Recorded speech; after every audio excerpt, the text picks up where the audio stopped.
একটা সাধারণ দিন ছিল। রোদেলা দুপুরে শিশুদের স্কুল ছুটি হতেই তাদের কোলে নিতে ছুটে এসেছিলেন মা বাবারা।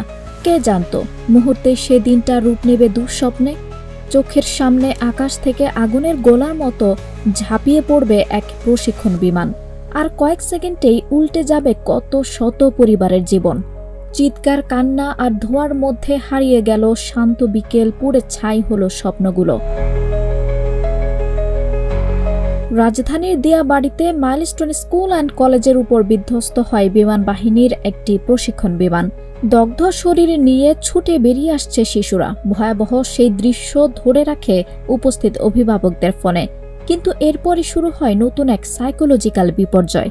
সামাজিক যোগাযোগ মাধ্যমে ভাইরাল হতে থাকে ভয়ঙ্কর সব ছবি ও ভিডিও, যার অনেকগুলো তৈরি করা হয় কৃত্রিম বুদ্ধিমত্তা দিয়ে। বিশেষজ্ঞরা বলছেন এই দৃশ্যগুলো শুধু কষ্টদায়ক নয়, মানসিক স্বাস্থ্যেও ফেলছে গভীর ছাপ। ঢাকা বিশ্ববিদ্যালয়ের মনোবিজ্ঞান বিভাগের অধ্যাপক আয়েশা মাহমুদা জানান, বেঁচে ফেরা শিক্ষার্থী ও তাদের পরিবার বন্ধুরা দীর্ঘ সময় মানসিক ট্রমায় ভুগতে পারেন। তাই এসব ছবি নয়, সংবেদনশীলভাবে লিখিত প্রতিবেদনই হওয়া উচিত প্রধান মাধ্যম। ফ্যাক্ট চেকার কদরুদ্দিন শিশির সতর্ক করে বলেন, এআই জেনারেটেড ছবি বিভ্রান্তি ছড়ায়, এমনকি দুর্যোগ ব্যবস্থাপনাতেও বাধা হয়ে দাঁড়ায়। অনেকে এগুলো দিয়ে সোশ্যাল মিডিয়ায় টাকা আয় করতেও চায়।